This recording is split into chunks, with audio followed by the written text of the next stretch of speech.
I'm in serious need of some advice. I recently found something in my grandfather's attic that has left me terrified and full of questions. This might sound like the plot of a horror movie, but I swear this is real, and I don't know what to do. Last month, I decided to visit my grandfather. He's always been a bit of a recluse, living alone in the old family house. With nothing much to do, I decided to explore the attic. Among the dust-covered books and faded photographs, I found an old reel of 8mm film labeled Germany Vacation 1958. Curiosity got the better of me, so I set up an old projector I found in the attic and began to watch. The film started off harmlessly enough. It showed a family, a man, a woman, and 2 children, all smiling and waving at the camera. They were exploring beautiful German landscapes, bustling cities, and even some quaint little villages. But as the film went on, something felt off. In one of the early shots, the children were playing by a river. In the background, I noticed a man standing far off, staring intently at them. At first, I thought it was just a passerby, but as the film progressed, the same man appeared again and again, always watching, always getting closer. The family visited an old castle, and this is where things took a darker turn. The footage inside the castle was dark and grainy. The camera struggled to capture much in the dim light, but it was enough to see the family wandering through the ancient hallways, their laughter echoing eerily. Then the camera suddenly turned, revealing the same man from before, now just a few feet away, his face obscured by shadows. The next scenes were chaotic. The camera shook violently, and I could hear hurried footsteps and hushed, panicked voices. The father's voice came through, trying to remain calm, but there was an unmistakable edge of fear. "Let's get out of here," he said. The film showed the family running through the castle, the man in the shadows now clearly pursuing them. The final moments of the footage were in a hotel room. The father set the camera on a table, capturing the terrified expressions on their faces. Loud knocks echoed through the room, and the mother was crying. The father grabbed the camera, and the screen went black. But the last few seconds of the film were the most disturbing. It cut to a static-filled shot of the family sitting in a dark room, their faces blank and eyes hollow. The man was standing behind them, a sinister smile on his face. The film ended abruptly, leaving me in stunned silence. Shaken, I took the film reel to my grandfather and asked him who the family in the footage was. His reaction was immediate and chilling.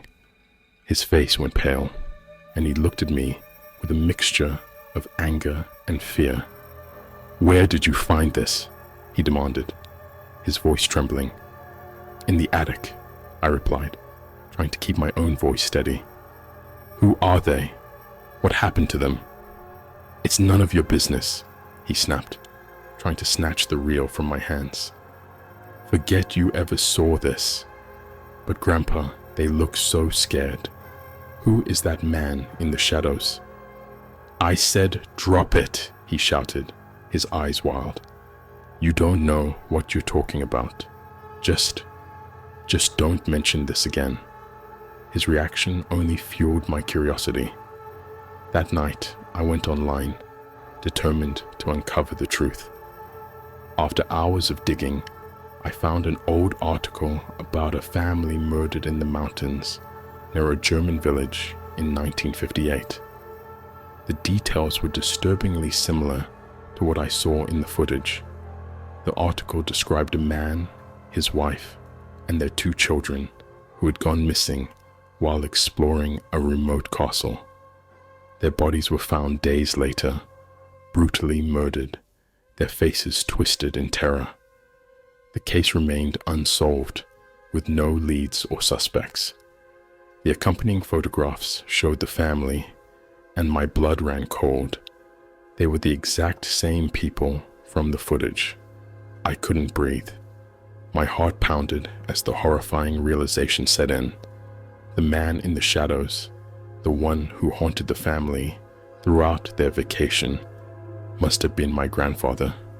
He had filmed their terror, their final moments, and kept it hidden all these years. The next morning, I confronted him again. "Grandpa, I know what happened to that family. I found an article about their murders." He froze, then slowly turned to face me. "You don't know anything," he said, his voice cold and distant. "Tell me the truth," I demanded. "Were you involved? Did you kill them?" His eyes were like ice. "Get out," he whispered. "Leave this house and never come back." I didn't need to be told twice. I grabbed my things and fled, my mind racing with dread and disbelief. I posted my story on Reddit, hoping to find some clarity or solace. The responses were overwhelming, and within days, my post went viral, attracting the attention of amateur sleuths and true crime enthusiasts. One user pointed out the eerie similarities between the footage and the methods of a local legend, the Pinewood Phantom, a man who haunted families in the woods, driving them to madness before killing them. Another user mentioned that my grandfather's name appeared in an old police report as a person of interest in several unsolved cases in the 1950s and 60s. This is where I got dizzy, as if my whole life felt like a lie. Who was this man I had spent many nights with, birthday parties celebrating, and even vacations sharing the same room with? What else had this man done that we didn't know about? As the story spread, my grandfather disappeared. House cleared out as if he knew this day was coming. The authorities launched a search, but he was never found. It was as if he had vanished into thin air, leaving behind only the haunted memories and the chilling footage from 1958. Now, every night, I'm plagued with nightmares, the images from the footage replaying in my mind. It was terror and fear like I have never seen before, almost like a scene out of Hostel. The enjoyment from him is so disturbing, I threw up right there. I see the family's terrified faces, the sinister man in the shadows, and my grandfather's cold, empty eyes. The feeling of being watched, of someone lurking just out of sight, never leaves me. I can't shake the sense that he's still out there, the man who haunted that ill-fated family.